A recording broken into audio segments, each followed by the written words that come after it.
according to Business Insider, it's not what you think it is. They said there's no evidence there's been a sale of these properties, and it's 62 rental apartment buildings in Upper Manhattan. He was promoting tons of these ICO scams at the time, and he also narrowly avoided an ICO fraud lawsuit for the same thing, under the defense that he wasn't actually influential enough to convince people to buy the scam. Bank, I'm robbing y'all. Phelps does nothing but collect dust, money over legacy, currency over legacy, because he felt underappreciated. It looks like Floyd Mayweather might have just done some serious damage to his reputation. Recently, he claimed he spent $42 million on apartments in Manhattan. But according to public records, there's no sign of any such purchase. He also posted online saying he owns entire buildings on his own, with no business partners, but now, it's all starting to look like a bluff. If this turns out to be false, it could seriously hurt his credibility for good. Ever.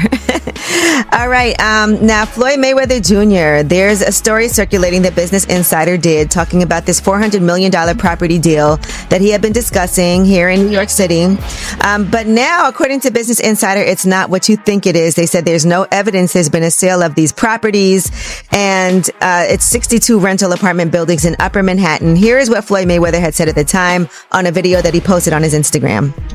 I love bringing people into my lifestyle, showing the people how I live. Now, I know you guys see me on a regular talking about real estate. Well, lately, I purchased 62 apartment buildings in New York City. And what I need you guys to do, slide over and check out the photos. It's not all 62 buildings, it's a few buildings, but guess what? All the buildings belong to me. I don't have no partners. And all the retail down low on my buildings all belong to me. Guess what? You can do the same. All right. Well, now we're trying to figure out what happened, right, with Business Insider. So according to another update, he did ink a $402 million deal for a Black Spruce portfolio. When he said that it was all his and no one invested, he meant no one was funding his part of the investment but him. And so I think this is something where maybe he owns a piece of this or shares in it, but it hasn't changed hands because the majority owner is still the same owner that it was before. I'm trying to understand what happened with this, but I know there's a story that's circulating, so just putting it out there. Whew, it's a tough one. I'm trying to understand as a real estate person myself, what exactly he is communicating when he's saying that he owns this, because they're trying to make it seem like he doesn't, but what it seems like is that he owns shares of these buildings. As Floyd Mayweather approaches 50, his obsession with showing off his wealth shows no signs of slowing down. He regularly posts videos flaunting designer outfits, private jets, and stacks of cash. But critics say this constant need to prove he's still on top might be leading him down a risky path. Instead of building long-term security, it seems like he's investing in an image, and that could cost him big in the end. They kind of, think it's a red flag when you're 50 years old to feel like almost 50 and still gotta flex on social media. But, people on social media do what they do best, especially black people, try to tear each other down. So people start researching, Angelique started researching, and they found out that Floyd was capping. Now, Floyd is part of some type of ownership group that got a part of it. Then you got 50. In one viral video, Floyd spreads stacks of cash across a table like it's a buffet. He holds up bundles of $100 bills like they're trophies. But when someone feels the need to constantly show off their money, it often sends one message: insecurity. True wealth doesn't shout. Real financial stability doesn't need to prove itself online. Money made all day. Right here, a light million. Over there, counting up another million over there. Walk with me, ladies and gentlemen. Let me take you into my life. So Andrew Jackson, of course, is on the 20. Benjamin Franklin right here. Money made all day. We in the bank, doing what we do best, counting money. Mayweather may have an undefeated record, but that doesn't mean he's a fan favorite. In fact, plenty of people admit they only watch his fights in hopes of seeing him lose. His defensive style has often been labeled boring, and when you add in his over-the-top confidence, it's no surprise that many cheer more for his downfall than his victories. One of the best middleweights of all time is fighting this weekend. I didn't say greatest, I said best. I am really high on Janibek Alimhanila. He beats Canelo, he knocks out Crawford with ease. This guy's a monster. Absolute freak. If you guys haven't watched his highlights, if you guys haven't watched the full fight, go watch him. He's fighting this weekend. Make sure you guys tune in. His last fight was absolutely domination. This should be illegal. But a lot of people ask me like, Jerry, why are you so high on Janibek? What does Janibek do, or whatever the case may be? The guy is huge for 160. He's huge for 168. He debuted at 175. He's a light heavyweight. He's cutting down to 160 because Canelo won't give him the fight at 68. And 75, he's still a bit undersized. But he's a southpaw, quick hands, quick feet, explosive one-punch knockout power, insane timing, insane punch selection, amazing boxer on the inside. Probably a top 3 boxer when it comes to fighting on the inside the pocket. Probably has the best uppercut in all of boxing. Janibek Ali Mahanila is a monster. I hope you guys tune in this weekend to see what I've been seeing. Not long ago, Floyd was hit with a ban for promoting sketchy financial scams. He had been backing questionable crypto projects and other quick cash schemes.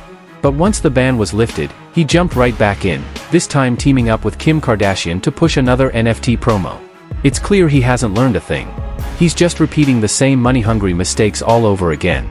When Floyd Mayweather was banned for 3 years from promoting securities after scamming his fans with an ICO called Syntratech. He was promoting tons of these ICO scams at the time, and he also narrowly avoided an ICO fraud lawsuit for the same thing, under the defense that he wasn't actually influential enough to convince people to buy the scam.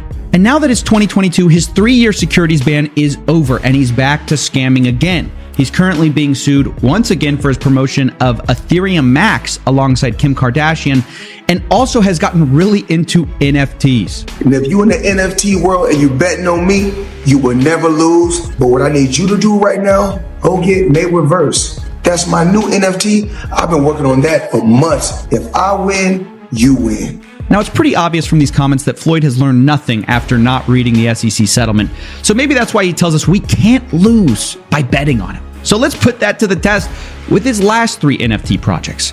I'm dropping my NFT tonight. FloydNFT.com, August 10th. Go get it right now. Matter of fact, don't even wait till August 10th. Get it now. My NFT. Own a piece of my legacy. Floyd Money Mayweather. I'm not just in 30% or 40%, full 100%. I'm behind you. I'm all the way in. Now, Floyd's World was indeed a huge success for Floyd Mayweather, who raked in $4.9 million. But what happened to his fans? Well, they're furious because the price of this NFT has collapsed over 90%, and they angrily responded in the comment section, "You already have an NFT project. It's called @RealFloydNFT. You released it last year and then stopped working on it immediately after.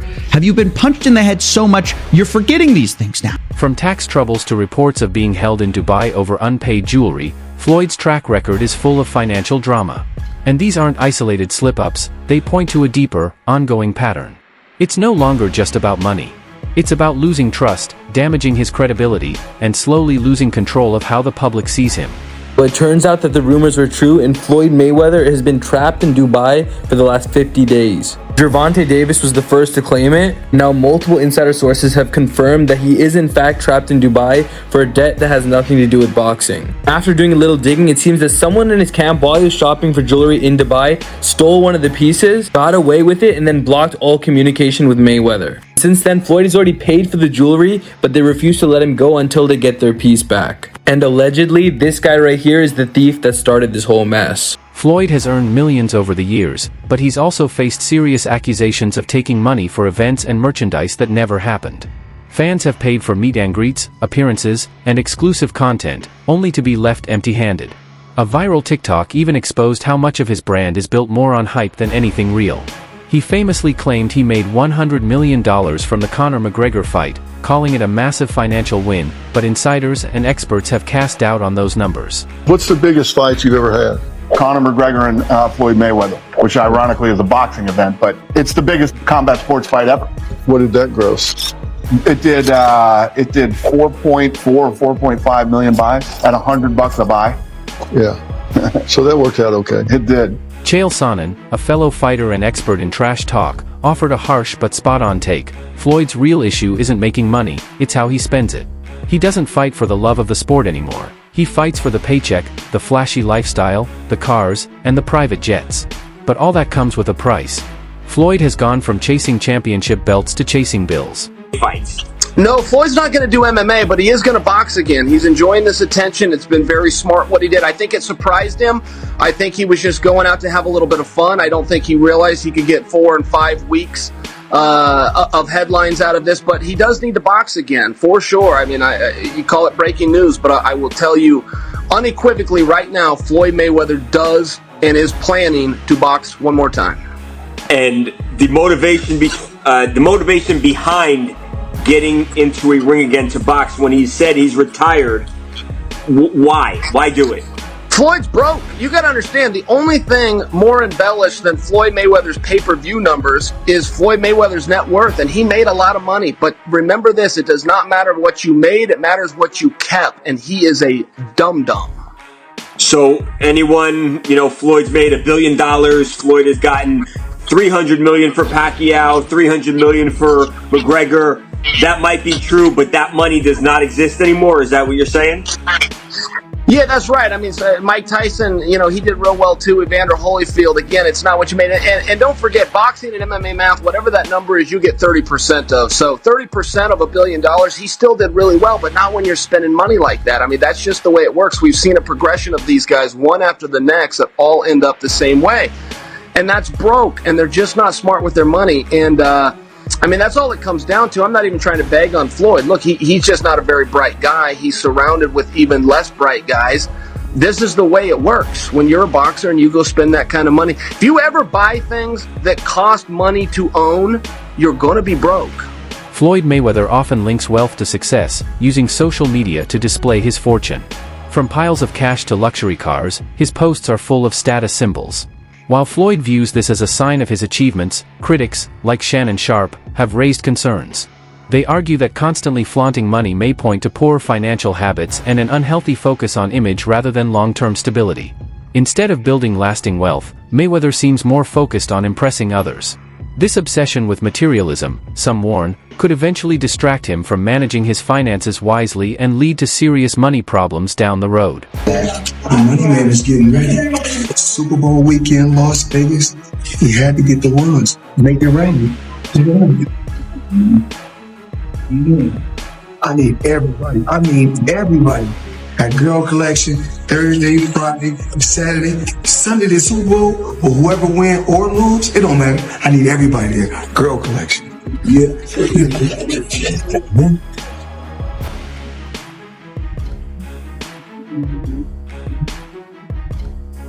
Love him or hate him, Mayweather has earned a reputation not only for his undefeated record but also for being one of the most arrogant athletes in history. He openly stated that he cares more about money than his legacy. While that mindset may have made him rich for a time, it's also earned him a lot of hate. And for many of his critics, that growing dislike makes any potential downfall all the more satisfying.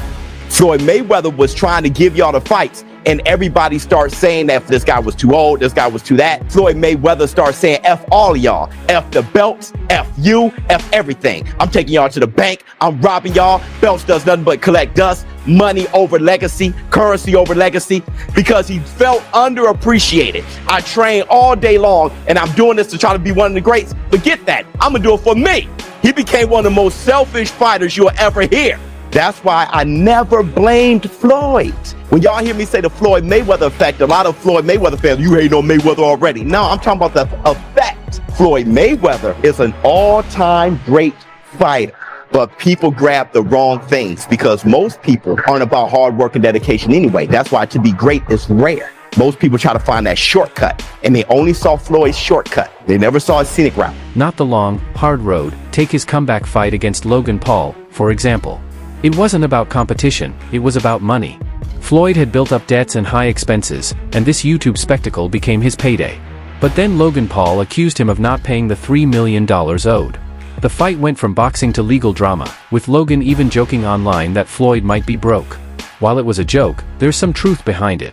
No one really knows where Floyd's money is going. Floyd Mayweather is bankrupt. At least that's what Logan Paul thinks. Logan hopped on the Walkway to Fight Club show, and when he was asked about being paid, he was nothing short of honest. It's unfortunate because, same Floyd Money Mayweather. Surely I was going to get my check fairly quickly, right? And that didn't happen, so I'm sure it'll come eventually, right? I realized, okay, I'm being strung along. This is a classic, hey, buddy, you're the new guy in this industry. We're going to puppeteer you however we want. Hop on for the ride and shut up. Instead of shutting up, I make fun of him on social media and let everyone know that he doesn't have any money. I kind of joke and I'm facetious and I point the finger at Floyd. Well, I don't know if it's his fault. Maybe a little bit, but something tells me Floyd doesn't control where the money goes. Or maybe he does. I don't know. And I don't really care. I just want my money. I remember the week before I fought Floyd, I was in my hotel room by myself with my mind about to implode. You're about to fight arguably the greatest boxer of all time. As an 0-1 YouTuber. It's great that you got the job done of getting the paperwork. I got Floyd Mayweather to agree to fight me. But you gave him a respectable performance to where people walked away and it's not a gimmick anymore. I owe Floyd a thanks. Floyd Mayweather, looking forward to receiving the rest of the money you owe me, but thank you. From the bottom of my heart, thank you.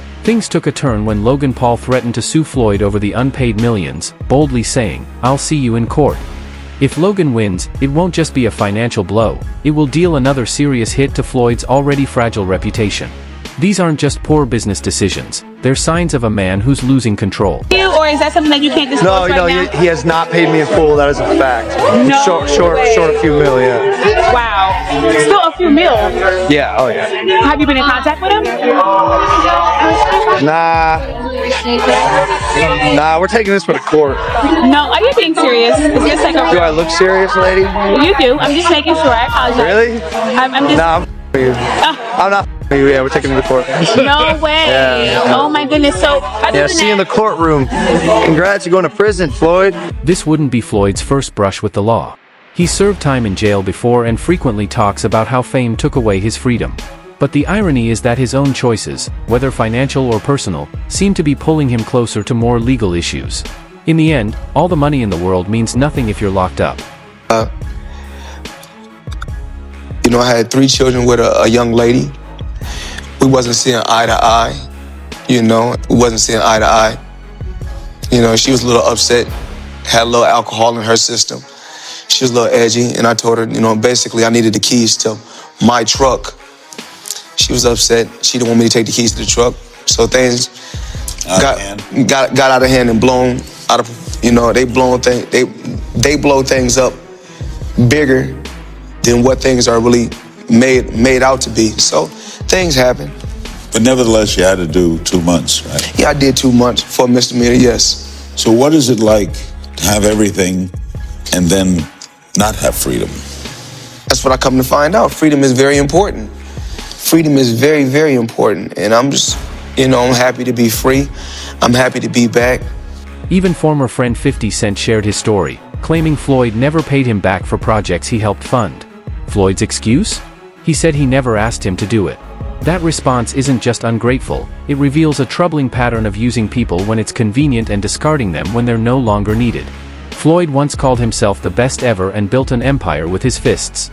But now, he's watching it fall apart, driven by ego, scams, and reckless spending. From legal threats to fake investments, unpaid fighters to questionable endorsements, it's clear his empire is crumbling. And this time, there may not be another comeback. Anybody who knows Floyd knows he doesn't want to be alone. So in that situation, I was concerned about him because I went to visit him more than anyone else that he would qualify and would actually visit him. And it's because I knew that he feel like this. He'll buy stuff for you to keep you around. His temperament, there's no balance. He can do anything and they'll still stay there because it's like yes man. Right.